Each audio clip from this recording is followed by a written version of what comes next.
Now all of us know that Balarama is the elder brother of Bhagavan Krishna, and Revati was a wife of Balarama.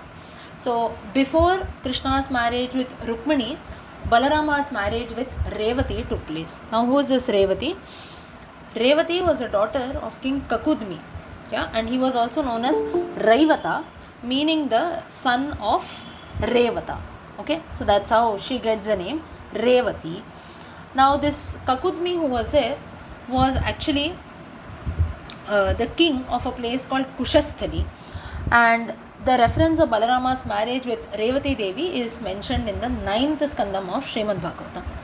Now Kakudmi, what he did was he went to Lord Brahma and asked him that you tell me how should I find a suitable groom for my daughter Revati.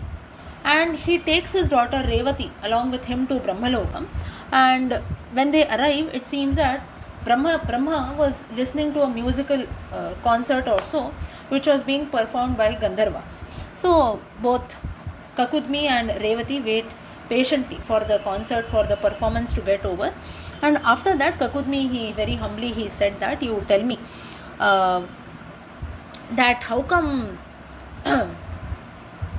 that I want to choose a suitable groom. And it seems that he had also bought a list of people, list of princes who he wished, like out of that he wanted Brahma to choose one for his daughter Revati. Now Brahma, it seems that he laughed and said that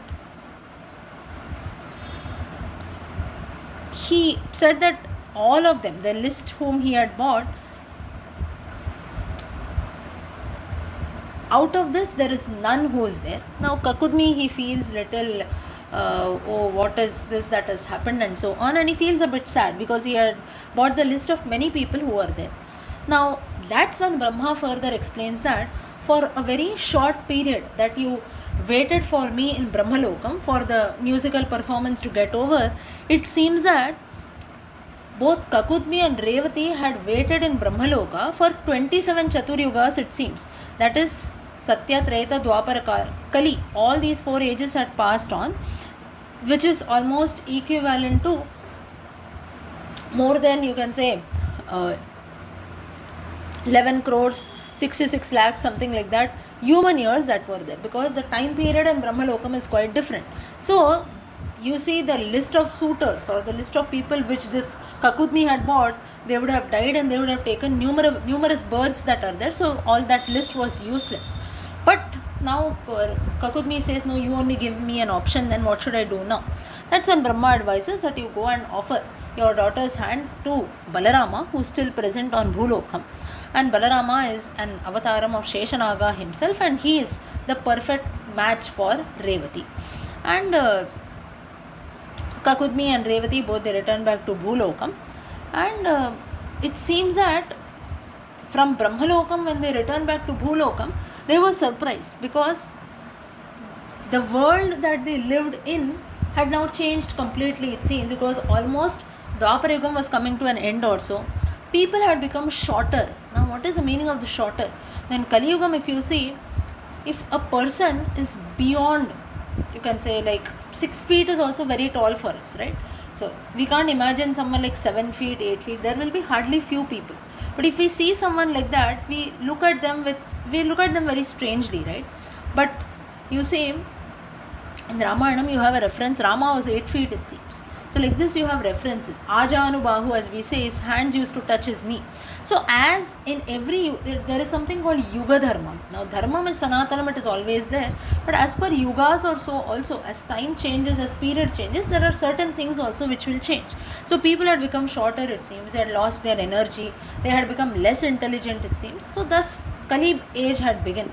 So the Kushasthali, this place also which Kakudmi was living in, that was named as Dwaraka, it seems.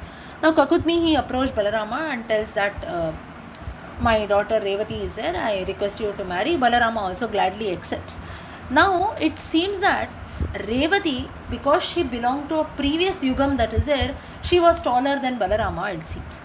But very on a lighter note, it is said that now Balarama always has a halaha in a plough with his hand. So it seems that he gave a very gentle blow, it seems, with a gentle tap, you can say, not even a blow, small tap to Revati, and Revati attained her size, it seems. So that she also will be of the same yugam, that is it, to match the people who are there around in Kali Yuga. Both the marriage took place very nicely. People were dressed, there were Vedic hymns, musical presentations, everything that was being done. Finally, the marriage between Balarama and Revati Devi took place. Kakudmi also was very happy, and later it seems that he returns back to Badrikashramam, that is there, to engage in spirituality and so on. Sannyasashrama he takes place. So this is the story of Balarama and how Revati got married to him. Revati actually belonged to a previous yugam. So how there are differences of time that takes place, and Bhagavan also at times there is some divine guidance or divine grace that is needed, which Brahma did here. And though Kakudmi and Revati, both of them go to Brahmalokam, still there came a need wherein they had to come back to Bhulokam. And that's how at times things that we decide. Now Kakudmi had already a list of suitors with him, but Brahma said, you should not take anyone out of this, I will tell you who it is. So at times the things that we decide that will not happen, there will definitely be something better or best for us. That's how Revati gets Balarama, an incarnation of Bhagavan himself in hand. So this is how the story of, now not a very common story that is there. Now in certain versions also, this version will not be there in many Puranas. Certain versions it is said that Radharani and Krishna had a major role in deciding the marriage of Balarama. It seems that very playfully Revati comes in front of Balarama, that's how they feel attached and so on, but you don't have much reference. There will be some mention in maybe some Krishna Leela story also, but that is not a very popular version. This is a most common version which is given in the 9th skandam of Srimad Bhagavatam, the marriage of Balarama and Revati Devi.